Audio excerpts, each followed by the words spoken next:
Hello, and welcome to Jason's Sports Show.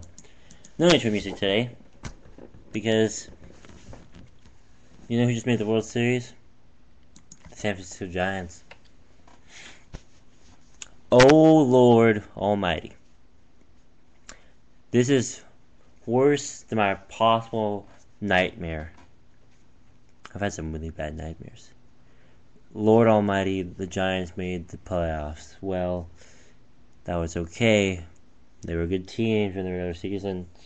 I actually believe the Yahoo Sports columnist never believed a journalist or columnist from Yahoo Sports, because all they say is lies. They sit on the throne of lies. They said the Giants are not built for the playoffs. There is no way they get past the first round. I believe that after game 2. I said, okay, let's go to Cincy. Let's win. I see a little stat at the top or at the bottom of during the game. I see the stat and I say there's a stat that says the Reds have never won a championship or never won a game in Citizen Bank Park. And I thought to myself, it's not so bad. It's okay. Because, I mean, they won the game before. They had won 2 games before. So, it's okay. I think the pivotal moment that ended the whole series in that NLDS was when in the bottom of the 8th,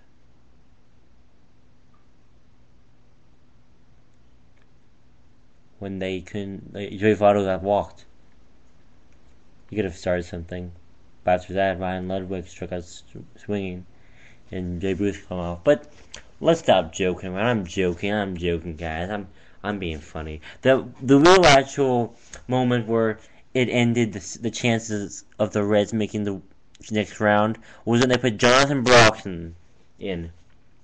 Jonathan Broxton used to be good for the Dodgers back in 2009. Now,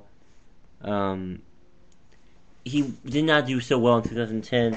That's why the Dodgers have not had a consistent closer in the last, 3 or 2 years. But they put him in.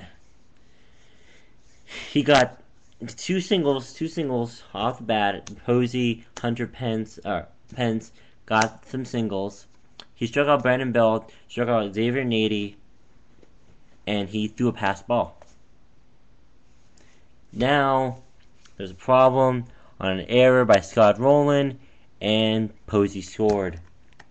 Now, Sergio Romo pitching, of course, and got 1, 2, 3. Let's fast forward a game. Game 4.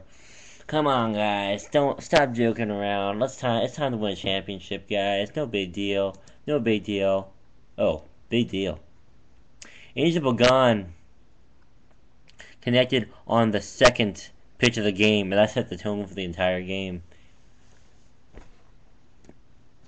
Over. You want to know why it was over? Because Johnny Cueto did not pitch because he's injured.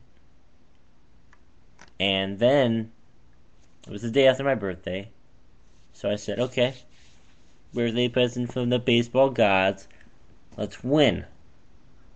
Not in the Reds' plan, apparently.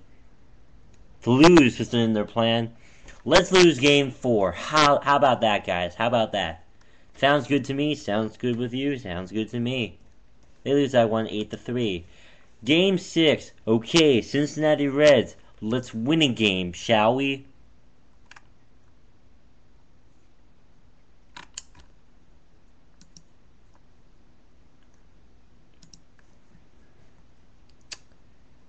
I don't think I need to tell anybody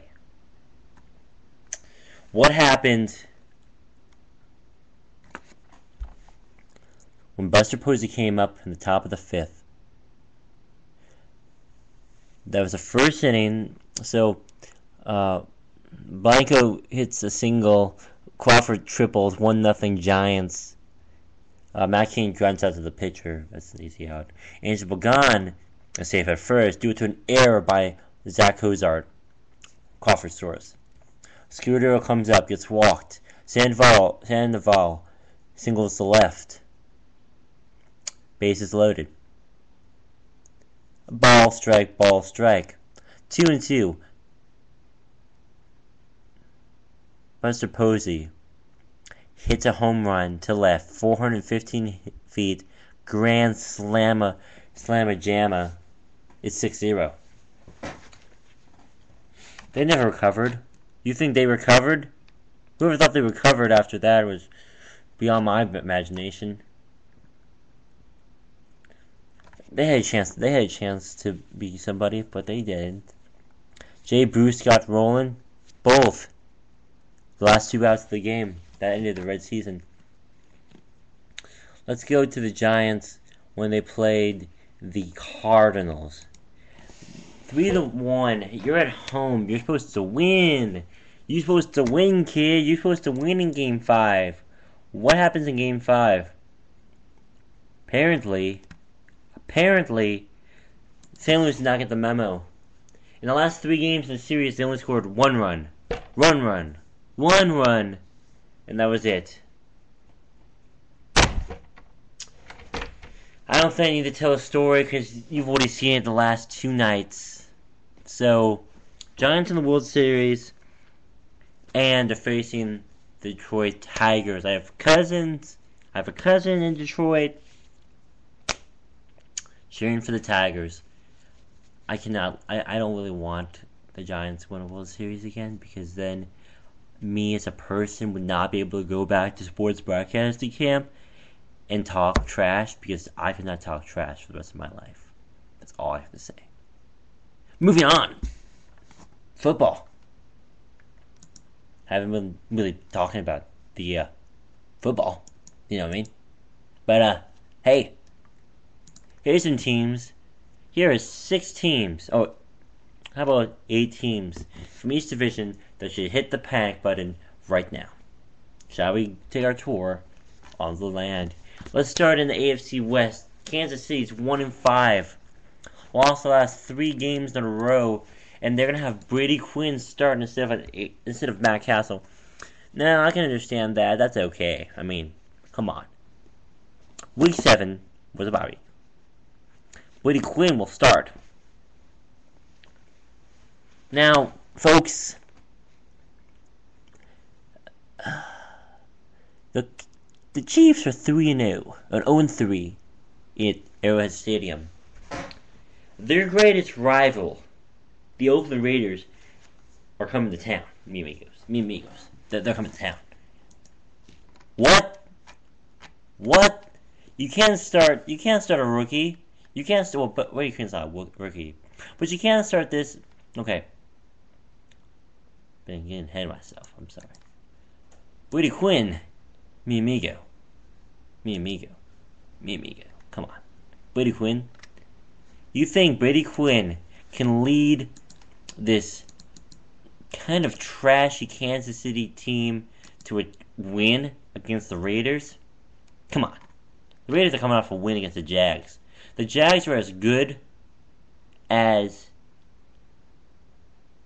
the Chiefs, if not worse. If the Chiefs are not worse. Now, Brady Quinn,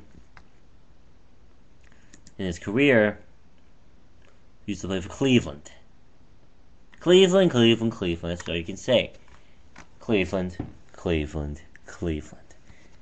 What does that say about you as a man when you play for the Cleveland Cavaliers? Cleveland Chiefs. Oh, Cleveland Browns. My bad. Getting some sports jargon mixed up there. My bad. But he's a Cleveland kid. It's the first time in 2 seasons he's playing, or 3 seasons. He hadn't played since 2009. No, sir. Played 10 games. Cleveland was almost a full-time starter. This kid's young. Almost, he's not even older than Brandon Whedon. So this guy's ready to play. I can't really say how well he's going to do. I hope he does well. Kansas City needs a win. But if he doesn't do well, that's the problem. Jacksonville, AFC South. Did anyone really expect the Jacksonville Jaguars to be any good? I mean, their schedule is pretty much horrible. They don't even catch a break this year. They never catch a break. Their only win was at Indianapolis, which is kind of embarrassing to be a Colts fan. I don't see them winning. I see them maybe winning 1, 2, 3, 4 more games? Maybe 3 more games, I'm not sure.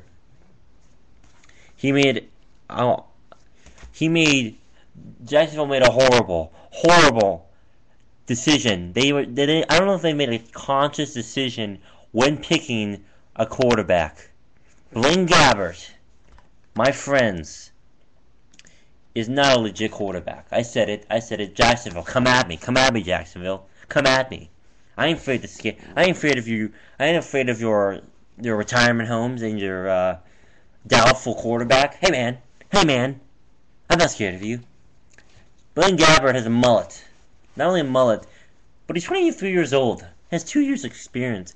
He's the future of Jacksonville, some people say. I say you're crazy and you should probably stop using drugs. Because they play Houston in November. You want to talk to me about how they're going to beat Houston or Detroit or Green Bay? They play Green Bay this week. They play Green Bay this week. And you're telling me that they're ready to play the Green Bay Packers. I don't think anybody's telling me that, obviously, because they stink. Not the Green Bay Packers, but the Jaguars. But I would shoot myself if I was a fan of the Jacksonville Jaguars. I have no idea if they have the ability to beat Tennessee. And I pray that they can beat the Tennessee Titans. And I pray that they can beat the Colts, because they would actually have 4 or 5 wins at the end of the season. Maurice Jones-Drew is hurting. He's not playing against Green Bay. That's not happening. So, if you're a Jacksonville fan, I'm sorry to be you. I'm not even joking around here. I'm not even joking around. Cleveland. Hello, Cleveland. Nice seeing you again. I hope you guys had fun losing to the Colts. You joking, right? You be joking, right? You joking, right? Because this is ridiculous. This is ridiculous. You play the Chargers. Oh, Lord. Jeez. I'll say this. I want to congratulate them on getting 3 of their 6 division games out of the way. You want a very messy schedule? Let's put Denver, Pittsburgh again. Sorry, I know the division opponent. Dallas, Baltimore, San Diego. I have a feeling they could beat. Okay, you're gonna hate me. My friends. You're gonna hate me. But I believe, and this is belief right here. This is real belief. I physically and mentally believe that the Cleveland Browns can beat the Baltimore Ravens. People from Baltimore are going to hate me. I love Baltimore Ravens. I don't, actually. I hate them because the Texans played this week and we destroyed them. But there's a little bit of hope. I mean, with the Ravens defense really having a hard time finding their identity again, I mean, who's to say? Who's to say who's better than them? So that's one view. Last AFC division, you would think I would say the Buffalo Bills. You're saying, oh yeah, Jason, say the Buffalo Bills. They're horrible. No, the New York Jets need to hit the panic button right now. Wanna know why? Wanna know why? They are supposed to be a playoff team. And they're not playing like a playoff team. They face